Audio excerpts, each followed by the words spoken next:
اسلام قبول کرنے سے کئی سال پہلے حضرت عمر بن خطاب رضی اللہ تعالیٰ عنہ ایک دفعہ تجارتی قافلے کے ساتھ مال لے کر مکہ سے شام گئے۔ قافلے میں قریش کے کئی اور بڑے سردار بھی شامل تھے۔ یہ قافلہ شام کے سب سے بڑے شہر دمشق گیا اور وہاں اپنا مال بیچ کر مکہ واپس روانہ ہوا۔ تھوڑا سا فاصلہ طے کرنے پر حضرت عمر کو یاد آیا کہ ان کی ایک رشتہ دار خاتون نے انہیں کچھ سونا دیا تھا کہ اسے بیچ کر اس کے لیے کچھ کپڑے وغیرہ لیتے آئیں۔ انہوں نے اپنے قافلے کے ساتھیوں سے کہا کہ فلاں عورت کا کام کرنے واپس دمشق جا رہا ہوں، کوشش کروں گا کہ یہ کام کر کے جلدی واپس آ جاؤں۔ حضرت عمر دمشق واپس گئے تو بازار بند ہو چکے تھے۔ مجبوراً وہ ایک مسافر خانے میں ٹھہرے اور سو گئے۔ تھوڑی دیر کے بعد اللہ کا ایک بندہ مسافر خانے میں آیا۔ اس نے حضرت عمر کو جگایا اور اپنے ساتھ اپنے گھر لے آیا۔ یہ بات واضح نہیں تھی کہ وہ شخص حضرت عمر کو پہلے سے جانتا تھا یا ان کے والد خطاب سے ان کی واقفیت تھی۔ انہوں نے حضرت عمر کی بڑی خاطر و مدارت کی۔ کھانا کھا کر تو وہ سو گئے اور ان کا میزبان رات بھر عبادت کرتا رہا۔ صبح کو حضرت عمر بیدار ہوئے تو ان کے میزبان نے کہا کہ اکیلے بازار مت جانا، بازار میں لٹیرے اکثر مسافروں کو لوٹتے رہتے ہیں، میرے ساتھ چلنا۔ یہ کہہ کر وہ سو گیا کیونکہ رات بھر جاگ رہا تھا۔ حضرت عمر نے اسے جگانا مناسب نہیں سمجھا اور اکیلے ہی بازار چلے گئے۔ ابھی بازار کھلا بھی نہیں تھا، وہ بازار کھلنے کا انتظار کرنے لگے۔ کچھ دیر کے بعد ایک عیسائی پادری اپنے نوکروں کے ساتھ آیا اور حضرت عمر کی طرف اشارہ کر کے اپنے نوکروں کو حکم دیا کہ اس شخص کو پکڑ لو، یہ گرجے کا کام بہت اچھی طرح سے کر لے گا۔ اس زمانے میں حضرت عمر بڑے تنومند پہلوان تھے۔ پادری کے نوکروں نے اس کو پکڑ لیا اور ایک پرانے گرجے میں لے گئے۔ پادری نے اس کو ایک ہتھوڑا دیا اور اس کو گرجے کی ایک دیوار توڑنے پر لگا دیا۔ ایسا معلوم ہوتا تھا کہ وہ اس جگہ پر ایک نیا گرجا بنوانا چاہتا تھا۔ حضرت عمر دن بھر کام کرتے رہے۔ کہیں شام کو جا کر چھٹی ملی، وہ تھکے ہارے واپس مسافر خانے میں آ کر بیٹھ گئے۔ پہلے ہی دن والا نیک آدمی پھر آیا اور اس نے پوچھا کہ آپ کدھر چلے گئے تھے؟ حضرت عمر نے اسے سارا قصہ بتا دیا۔ وہ شخص آج بھی ان کو اپنے گھر لے گیا اور ان کی بڑی خاطر و مدارت کی اور انہیں تاکید کی کہ کل بازار جاتے وقت مجھے ساتھ لے جانا۔ اس کے بعد وہ عبادت میں مشغول ہو گیا اور حضرت عمر سو گئے۔ دوسرے دن حضرت عمر بیدار ہوئے تو اپنے نیک میزبان کو سوتے پایا۔ انہوں نے اب کی بار بھی اس کو جگانا مناسب نہیں سمجھا اور اکیلے ہی بازار چلے گئے۔ اتفاق سے پھر وہی پادری اپنے نوکروں کے ساتھ آیا اور حضرت عمر کو پکڑ کر ساتھ لے گیا۔ ان کو غصہ تو بہت آیا، لیکن کیا کرتے، غیر ملک میں وہ اکیلے تھے اور کوئی ہتھیار بھی پاس نہیں تھا۔ دوسری طرف پادری کے ساتھ 7-8 نوکر تھے اور وہ سب ہتھیار بند تھے۔ پہلے دن کی طرح ہی حضرت عمر ہتھوڑے کے ساتھ گرجے کی دیوار توڑتے رہے۔ جب دھوپ تیز ہوئی تو پادری اور اس کے نوکر انہیں کام میں مشغول دیکھ کر چلے گئے اور حضرت عمر دیوار کے سائے میں دم لینے کے لیے بیٹھ گئے۔ اتنے میں وہ پادری گھوڑے پر سوار چپکے سے آیا اور حضرت عمر کے سر پہ ضرب لگائی اور کہا کہ ہم سب گھر گئے تو نے کام ہی چھوڑ دیا۔ اب حضرت عمر کو صبر کی تاب نہ رہی۔ انہوں نے ادھر ادھر نظر دوڑائی، ہر طرف سناٹا تھا۔ انہوں نے پادری کو گھوڑے سے کھینچ کر نیچے کر لیا اور اس کے سر پر ہتھوڑے مارنا شروع کر دیے۔ وہ بہت چیخا چلایا لیکن اس کی مدد کے لیے کوئی نہیں پہنچا۔ حضرت عمر نے ٹوٹی ہوئی دیوار کا ایک بھاری ٹکڑا اٹھا کر اس کے سر پہ دے مارا۔ وہ پہلے ہی زخمی تھا، اب اس نے دم دے دیا۔ اس کو مرتے دیکھ کر حضرت عمر تیزی سے بھاگ کھڑے ہوئے اور جس راستے سے دمشق آئے تھے وہ راستہ چھوڑ کر ایک دوسرے راستے پر چل پڑے۔ شہر سے کافی دور انہیں ایک خچر پر سوار رومی ملا جو روم سے تعلق رکھتا تھا۔ وہ ان کے ساتھ چلنے لگا۔ وہ کچھ باتیں کرنے لگا لیکن نہ حضرت عمر ان کی زبان سمجھتے تھے اور نہ وہ ان کی زبان سمجھتا تھا۔ اس نے یکایک اپنی تلوار پر ہاتھ ڈالا۔ حضرت عمر سمجھ گئے کہ وہ ان پر وار کرنا چاہتا ہے۔ انہوں نے فوراً ہی خچر سے اسے کھینچ لیا اور اس سے تلوار چھین کر ایک ہی وار میں اس کا کام تمام کر دیا۔ پھر آپ خچر پہ سوار ہو کر آگے چلے۔ اس کے بعد کیا ہوا اس کا حال خود حضرت عمر نے اس طرح بیان کیا ہے کہ اس جگہ سے روانہ ہو کر میں ایک گرجے پہنچا۔ یہاں عیسائیوں کی ایک جماعت رہتی تھی۔ میں گرجے کے اندر داخل ہوا تو گرجے میں رہنے والے سب لوگ میرے ارد گرد جمع ہو گئے اور مجھ سے میرے حالات کے بارے میں پوچھنے لگے۔ پھر وہ اپنے پادری کے پاس مجھے لے گئے۔ پادری مجھے نہایت غور سے دیکھنے لگا اور اس کے بعد کہنے لگا کہ ایسا معلوم ہوتا ہے کہ تمہیں کسی چیز کا خوف ہے۔ میں نے کہا کہ تم نے کیسے اندازہ لگا لیا کہ مجھے کسی چیز کا خوف ہے؟ اس نے میرے سوال کو ٹال دیا اور کہا کہ آپ جب تک چاہیں یہاں ٹھہریں، آپ کو یہاں کسی قسم کا کوئی خطرہ نہیں، آپ ہماری حفاظت میں ہیں۔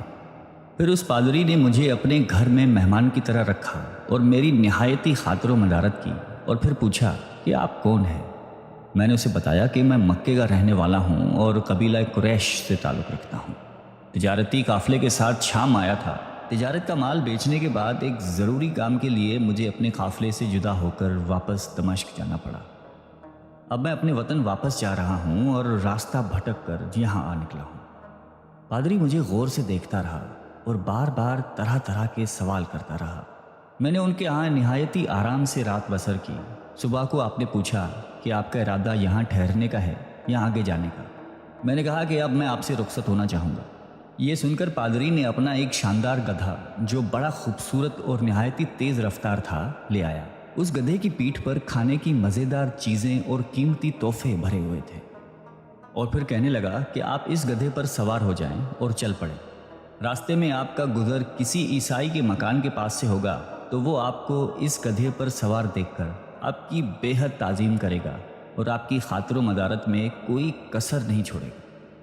یہ کہہ کر پادری نے میرا ہاتھ پکڑا اور تنہائی میں لے کر کہنے لگا کہ اے عمر، آپ پر میرا حق واجب ہو گیا۔ میں نے کہا بے شک۔ اس نے کہا آپ کا تعلق ایک معزز قوم سے ہے، میری آپ سے ایک غرض ہے۔ میں نے کہا کہ آپ بیان کر لیں، لیکن حیرت کی بات ہے کہ آپ جیسا بڑا آدمی مجھ جیسے پریشان حال مسافر سے کوئی غرض رکھتا۔ اس نے بڑے یقین بھرے لہجے میں کہا کہ سنیں، میں ایک ایسا آدمی ہوں جس سے اللہ نے آسمانی کتابوں کا علم عطا کیا ہے۔ میں نے آپ کی ذات میں بہت سی ایسی نشانیاں دیکھی ہیں جو یہ ظاہر کرتی ہیں کہ جب ایک مقررہ مدت پوری ہو جائے گی تو حالات میں زبردست تبدیلی آئے گی۔ اس وقت آپ ہمارے ملک کے حاکم بن جائیں گے اور یہاں کے سب شہروں میں آپ ہی کا حکم چلے گا۔ اس کے بعد پادری نے اپنی جیب سے دوات، قلم اور کاغذ نکال کر کہا کہ میری غرض یہ ہے کہ آپ اس کاغذ پر لکھ دیں کہ اس گرجے اور اس کی جائیداد پر کسی قسم کا کوئی موصول لاگو نہیں کیا جائے گا۔ میں نے حیران ہو کر پادری سے کہا کہ آپ مجھ سے مذاق تو نہیں کر رہے؟ اس نے کہا کہ قسم ہے اس ذات کی جس نے عیسیٰ علیہ السلام پر انجیل نازل فرمائی، میں جو کچھ کہہ رہا ہوں وہ بالکل سچ ہے۔ آپ مہربانی کریں اور میری درخواست قبول فرمائیں۔ میں نے پادری کی باتوں کو اس کا وہم سمجھا اور جیسے اس نے کہا میں نے اسی طرح کاغذ پہ اسے لکھ کر دے دیا۔ اس کے بعد گدھے پر سوار ہو کر چل پڑا۔ راستے میں مجھے کئی جگہ پر عیسائیوں کی جماعتیں ملی۔ انہوں نے مجھے ایک پادری کے گدھے پر سوار دیکھ کر میری بڑی خاطر و مدارت کی۔ میں اس طرح جگہ جگہ عیسائیوں کا مہمان بنتا تبوک تک پہنچ گیا۔ اللہ کی شان، جس تجارتی قافلے کے ساتھ میں گیا تھا وہ کافی دیر میرا انتظار کرنے کے بعد اسی جگہ سے چل پڑا تھا جہاں میں نے اسے چھوڑا تھا، اور اب تبوک میں ایک کنویں کے قریب ڈیرا ڈالے ہوئے تھے۔ قافلے والے میرے ساتھی مجھے دیکھ کر میری طرف دوڑ پڑے اور مجھ سے مل کر بہت خوش ہوئے اور کہنے لگے کہ ابن خطاب، ہم لوگ تمہارا انتظار کرتے کرتے بالکل مایوس ہو گئے تو ہم نے اس مقام کو کوچ کر دیا جہاں سے تم واپس دمشق گئے تھے، مگر تمہارے بارے میں ہم سخت پریشان تھے۔ یہ تو بتاؤ کہ اتنے دن تم کہاں رہے؟ میں نے وہ تمام حالات بیان کیے جو مجھے پیش آئے، لیکن پادری سے جو میری گفتگو تنہائی میں ہوئی وہ بالکل ظاہر نہیں کی، کیونکہ میں پادری کی اس باتوں کو اس کا وہم سمجھتا تھا اور اس کے عقیدے کی کمزوری سمجھتا تھا۔ قریش کے ایک سردار ابو سفیان بھی اس قافلے میں شامل تھے۔ انہوں نے مجھے اس شاندار گدھے پر سوار دیکھ کر کہا، ارے تم لوگ اس نوجوان کی اقبال مندی تو دیکھو، اسے کسی ایسے میدان میں چھوڑ دیا جائے جہاں نہ پانی ہو نہ سبزہ، پھر بھی اسے رزق مل جائے گا۔ پادری نے رخصت کرتے وقت مجھ سے کہا تھا کہ جب میں اپنے ساتھیوں کے پاس پہنچ جاؤں اور گدھے کی ضرورت نہ رہے تو اس کی رسی کو مضبوطی سے باندھ کر گدھے کو اسی جگہ پر چھوڑ دو، لہٰذا میں نے ایسا ہی کیا۔ یہ دیکھ کر ابو سفیان نے کہا کہ ارے تم نے کیا کر دیا؟ گدھے کو ایسی جگہ پہ چھوڑ دیا جہاں پہ چور اچکے اور درندے اکثر گزرتے رہتے ہیں۔ میں نے کہا اس کے مالک نے مجھے ایسا ہی کرنے کی ہدایت کی تھی، وہ اس کی عادتوں سے زیادہ واقف ہے۔ اب وہ جگہ گدھے والا کنواں کے نام سے مشہور ہے۔ وہاں سے روانہ ہو کر ہمارا قافلہ مکہ پہنچا۔ میری اور پادری کے درمیان جو گفتگو ہوئی تھی وہ مجھے بھلائے نہ بھولتی تھی۔ پہلے تو کئی دن تک میں نے اسے اپنے دل میں ہی رکھا، پھر مجھ سے ضبط نہیں ہوا اور یہ راز میں نے اپنے رشتہ دار خاتون کے سامنے ظاہر کیا جس نے مجھے سونا دیا تھا۔ وہ بڑی عقلمند خاتون تھی. اس نے مجھ سے کہا کہ اے ابن خطاب، میں تمہارے بچپن ہی سے تم میں اچھی نشانیاں دیکھ رہی ہوں. جب تم بہت چھوٹے بچے تھے تو میں نے ایک دفعہ خواب میں دیکھا کہ تم لمبے ہوتے جا رہے ہو اور تمہارا قد اتنا لمبا ہو گیا ہے کہ اس نے آسمان کو چھو لیا ہے.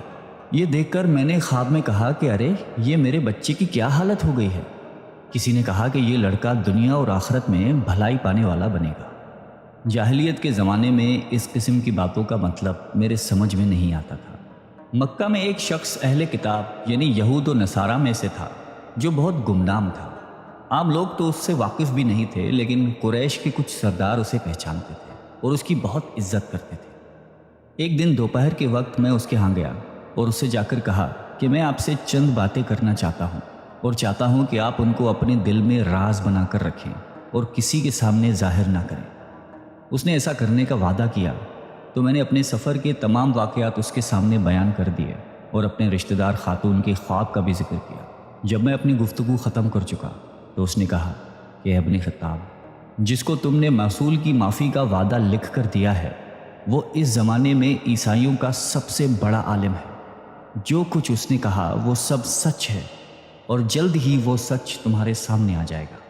جہاں تک تمہاری رشتہ دار خاتون کے خواب کا تعلق ہے تو اس سے یہ ظاہر ہوتا ہے کہ مکے میں ایک بہت بڑا انقلاب آئے گا. زمانہ ایک نئی صورت اختیار کرے گا اور آنے والے زمانے کے آسمان و زمین بدل جائیں گے. میں وہاں سے گھر چلا آیا اور اس کی ساری باتیں اپنے دل میں لیے رہا. تھوڑے ہی عرصے کے بعد قریش کی مجلسوں میں آپ صلی اللہ علیہ وآلہ وسلم کا ذکر ہونے لگا.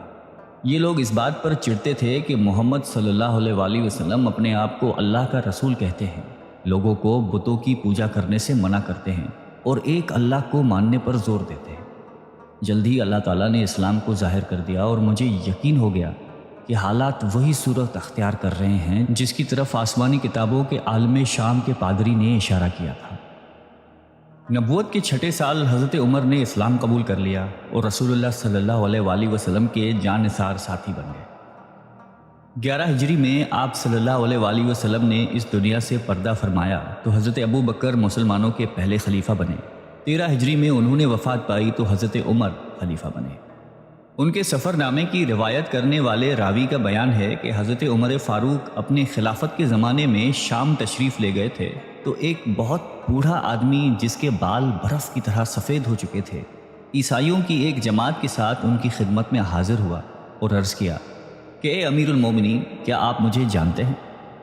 حضرت عمر نے فرمایا کہ اگر آپ شام کے فلاں نگر کے پادری ہیں تو میں آپ کو پہچانتا ہوں. اس نے کہا کہ جی ہاں، میں وہی پادری ہوں.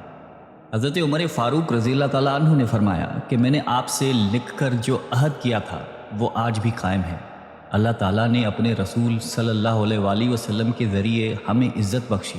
انہوں نے ہمیں اللہ تعالیٰ کی پسندیدہ دین اسلام کی طرف دعوت دی اور ہم نے یہ قبول کی. آپ ہی نے مجھے ان باتوں سے آگاہ کیا تھا. اب آپ کو کون سی چیز اسلام سے قبول کرنے سے روکتی ہے؟